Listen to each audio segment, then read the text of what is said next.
Okay, good morning everyone. Can you hear me well? Yes, okay, great. Okay, so this is the title of my presentation. Let me see it. Yeah. Developing study skills and new media competencies in the technology-enhanced EFL classroom, English as a foreign language classroom. So how do I get this? Is it okay? Yes, good. This is the overview of my presentation. I'm going to start by explaining the aims, the research design and outcomes of two European projects, ITILT and ITILT2. Then I'm going to discuss some research findings, focusing on aspects of innovation, interaction, and technology use in the language classroom.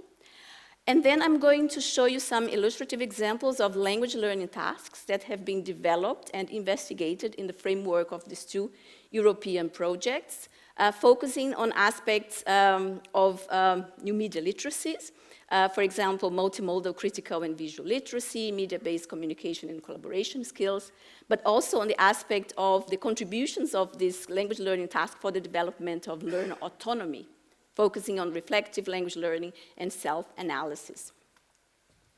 I'm very happy to talk about ITILT because it has been a great pleasure for me to take part in these two European projects. ITILT, acronyms for Interactive Technologies in Language Teaching, the first project, and then a follow-up project, ITILT2, then Interactive Teaching in Languages with Technology. For the follow-up project, we wanted to focus more on pedagogy, and that's why we changed it a little bit in terms of interactive teaching in languages with technology.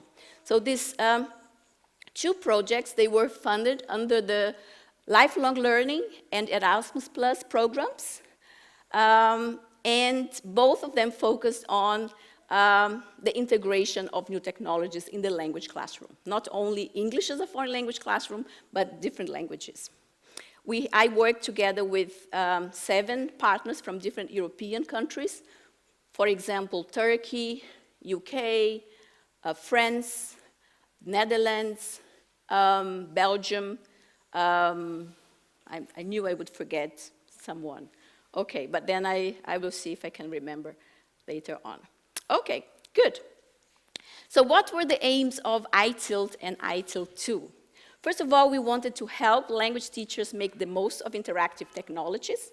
Interactive technologies here, they stand for interactive whiteboards, but also iPads, video conferencing, learner response systems, and so on. We wanted to produce effective technology professional development tools for language teachers, so we wanted to produce open educational resources for language education. And we wanted to promote reflective practice and professional development with interactive technologies. How did we do this? First, I need to explain the differences between ITILT and ITILT2. What is special about the follow-up project, for example? Okay, ITILT from 2010 to 2013 focused on the use of interactive whiteboards only. We produced an intellectual output, an open access website, a searchable repository of training materials, a manual on how to exploit interactive whiteboards for language teaching and learning, also some sample materials, and 267 classroom illustrations, video clips of teachers using interactive whiteboards in different parts of Europe with participant comments as well. So we conducted classroom-based research in order to be able to create this open access website. This website is at the moment down, okay, so this is bad news, but we are working on it and we are going, because we are changing the server, but it's going to be on soon. Okay, and then we come to ITILT2 from 2014 to 2017. Here we focused on a wider range of new and emerging interactive technologies. So here then we included iPads or tablets in general, then learner response systems, video conferencing, mobile phones, etc., etc. For this project, as I told you, we wanted to focus more on pedagogy, so we adopted a specific pedagogical approach, task-based language teaching, TBLT. And we produced, again, an open access website. This one is on, so you can right away go there to see the examples of technology use. And we included 75 video clips and associated resources. Why 75? The first one we had 267. These were 3-minute videos showing different sequences of teachers using interactive whiteboards. Now we have 75 video clips, including the whole task cycle. So we needed more time. We needed maybe 8 minutes to explain the task cycle. And so we had fewer videos, but the videos had more quality in the sense that they were more contextualized. So how did we do that? How did we collect the data for these two websites? So this is the project design and some of the outcomes for these two European projects. First of all, we designed professional development workshops, which we implemented in the different schools, different participant schools, and we implemented these workshops with the teachers. These workshops focus on technology, but also on pedagogy, so task-based language teaching, and also on how to use these different technological tools. And then the teachers use the technology in their classrooms. We then carried out class visits, so we went to the schools then to provide them with techno and pedagogical support, but we also video recorded their lessons. So we video recorded the lessons, and then we also collected data from the learners and from the teachers. How did we collect data from the learners? We conducted focus group interviews with the learners to get their perspectives on the impact of the use of technology on the language learning processes.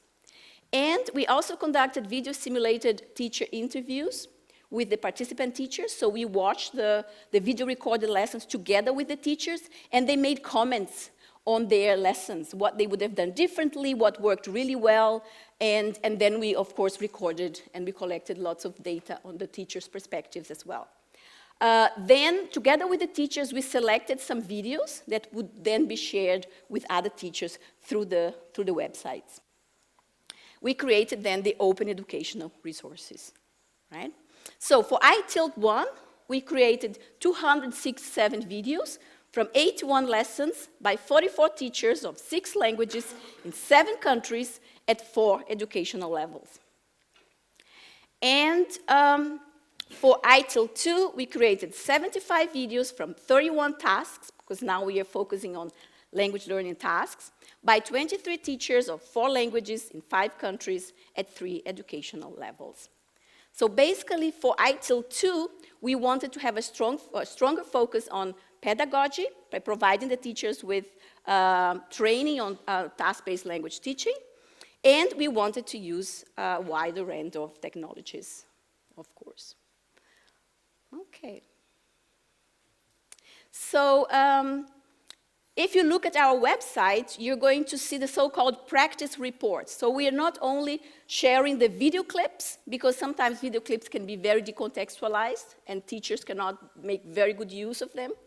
We provide a more contextualization of these video clips. So first of all, we have the video clips of lesson sequences, but then you also have interview excerpts showing teachers and learners' reactions to those specific uses of technology. And we also share some teaching resources used by the teachers. For example, digital content. For example, if you think about interactive whiteboards, the flip charts, the so-called electronic flip charts that the teachers used in their lessons, and also the lesson plans that the teachers used. So these are the so-called practice reports. Good, so as you can imagine, we collected a good amount of classroom-based data on the use of new technologies in these different European countries, in the different contexts, also for different languages. And so our main aim was we were paid, so to say, to create these intellectual outputs, the website with the examples of open educational resources. But we also, of course, we were researchers working this project. We also analyze the classroom data that we collected during the project. So what were the main research findings? I was asked to share some of the findings with you, and as I only have 20 minutes, so I really came up with a very short summary of the findings. We have published extensively on these two projects. So here you can see some examples. You're going to see in the references some examples of articles that we produced. But this is a very short summary. So for ITILT 1, remember that the project that focused only on interactive whiteboards, our data has shown little evidence of pedagogical innovation. Instead, teachers were relying on their existing pedagogical repertoires of teacher-centered and form-focused activities with very limited use of group work, right? And we could also observe an over-reliance on the most basic affordances of the interactive whiteboard. So basically, teachers were using the very basic tools like drag and drop and hide and reveal, but the technology was mostly really used by the teachers. And so we couldn't see a very strong impact on the development of new media literacies by the learners because the technology was mostly being used by the teachers. Of course, there were some exceptions, and because of that, this allowed us to produce an edited collection, an edited book on the most effective case studies. So Shona Whyte and myself, we edited the collection with descriptions of effective use of the interactive whiteboard in the different language classrooms. So this is something that you can also have access to. Okay, so it's not so pessimistic. And then, of course, for the follow-up project, we wanted to boost interaction. We wanted to find examples of real interaction in the foreign language classroom. So we have new research questions. Does the use of interactive classroom technology support greater technological interactivity, more intense interactional engagement, more communicative activities, and more task-oriented teaching, more focus on meaning, on free language use, and authentic outcomes? Because in ITILT 1, for example, we could see a lot of use of drill and practice activities, especially in the primary school context. And we wanted to see how we could change that. How did we do that? Of course, we wanted to include a wider range of technologies. That's what we did. And we also provided more support, ongoing pedagogical support for task-based language learning. What were the results then? We are in the process of analyzing the data. We finished our project in 2017, but we are still working on articles on this project, and we are still analyzing the data. But so far, technology was shown being used by learners rather than teachers. So now the 75 examples of technology use are very different because the learners are actually using the technologies for action rather than input. So a more dynamic rather than static use of technology, more active engagement at all levels, and also active engagement increased with the educational level. So more active engagement at secondary level in comparison to the primary school level, which is somehow understandable because of the level of proficiency that learners have at the primary school level. But we have very good examples as well, the primary school level of active engagement.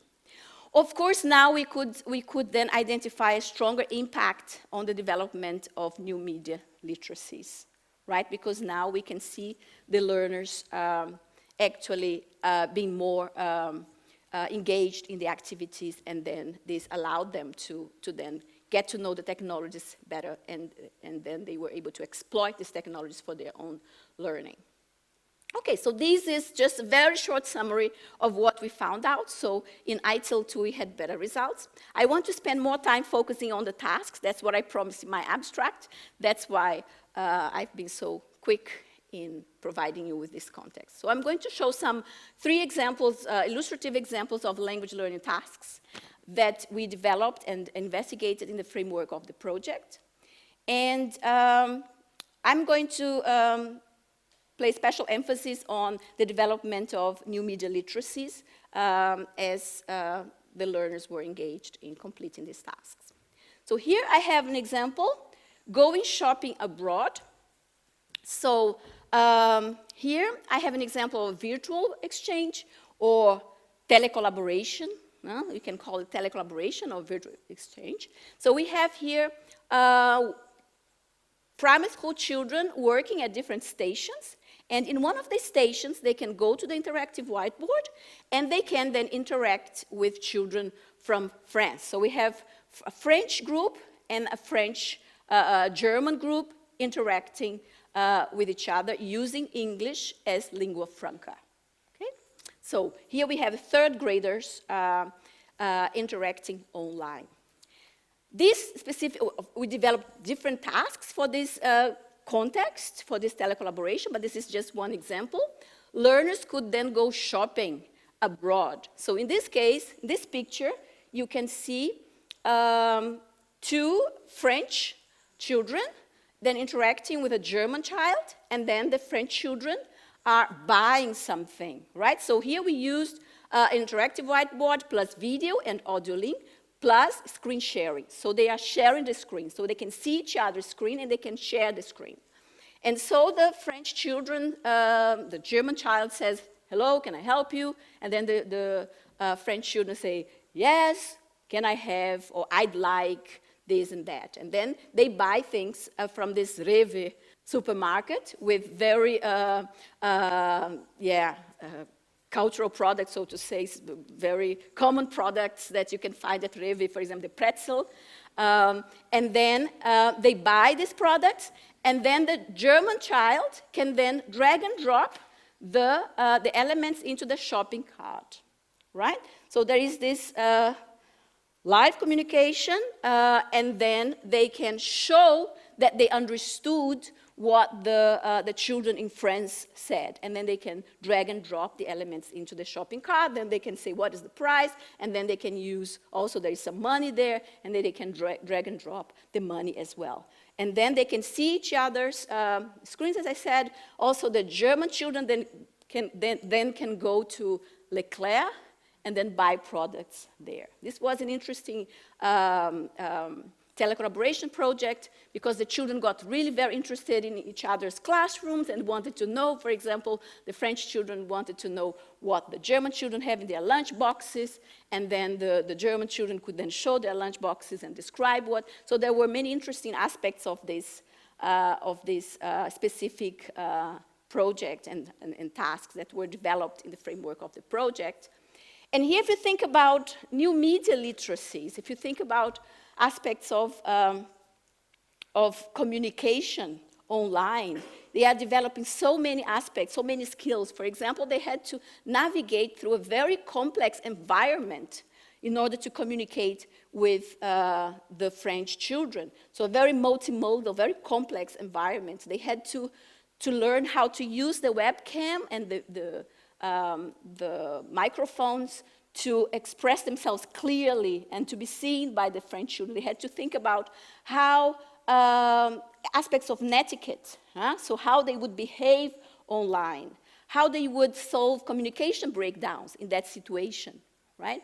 Also, how they would collaborate by screen sharing. How do you do that? When you have to stop, when you can get the other person then to take control of the screen. So these are aspects that very young learners are already practicing in this environment. Of course, the aspect of authentic learning, authentic communication, meaningful communication, everything was there. But also, I want to emphasize the aspects of media-based communication and collaboration skills in this case.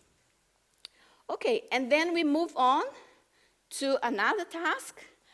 Here, the learners also, in this case, fourth graders, they are also taking part in a telecollaboration.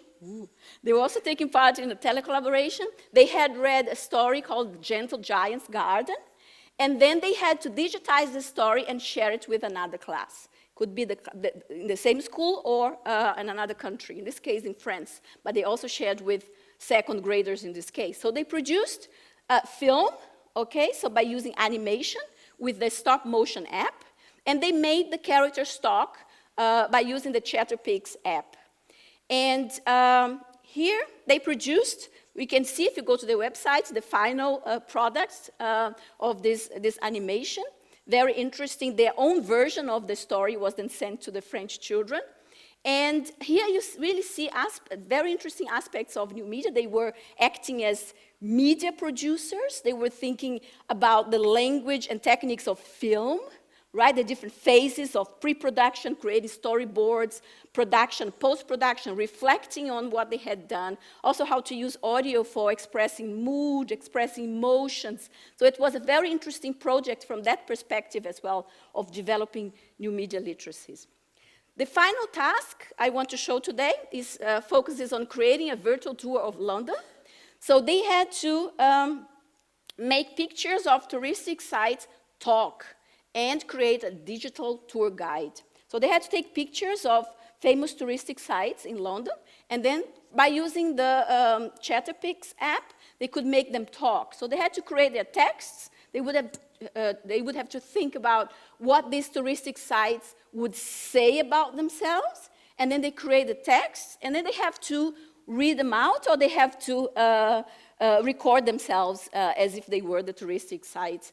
And then they produce, also, they are media producers here. Then they had to put all these different touristic sites together by using Book Creator, and then they created a digital tour guide that was then shared with parents and other visitors during an open doors situation. And so here you also see many aspects of new media literacies, but I want to emphasize here the aspect of learner autonomy, because they were really, in this specific case, they were really thinking about their production. They were analyzing their language production all the time. They were working in pairs, so they could say to each other, it's still not good, we have to do it again. We have to, so they could use this recording and, you know, playing it again and for analyzing their language production and working on it to get to the final version. So here you can see the potential of new technologies also for contributing to the development of learner autonomy. So they could do it on their own. This is what the teacher said about this.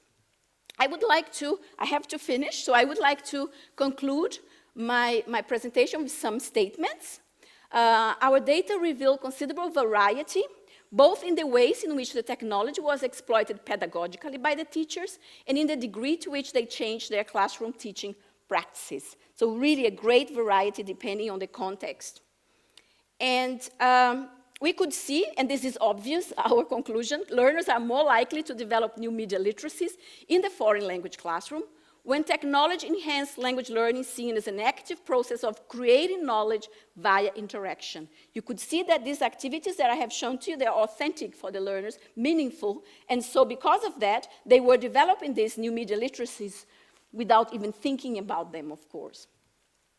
And the data analysis in ITIL 2 showed that ongoing technological and pedagogical training assisted the teachers in exploiting new technologies in ways that are more consistent with current theories of foreign language teaching methodology. So we could really see the importance of providing pedagogical professional development instead of just technological support for creating materials like this. So I would like to invite you, teachers and teacher educators, to visit our website and then get inspired by the examples of technology use, because these materials were developed by teachers for teachers and for teacher educators as well. So we want them to be used for reflective practice as well, so that you can see examples and see how you can adapt those examples for your own teaching, your own context. Thank you very much for your attention.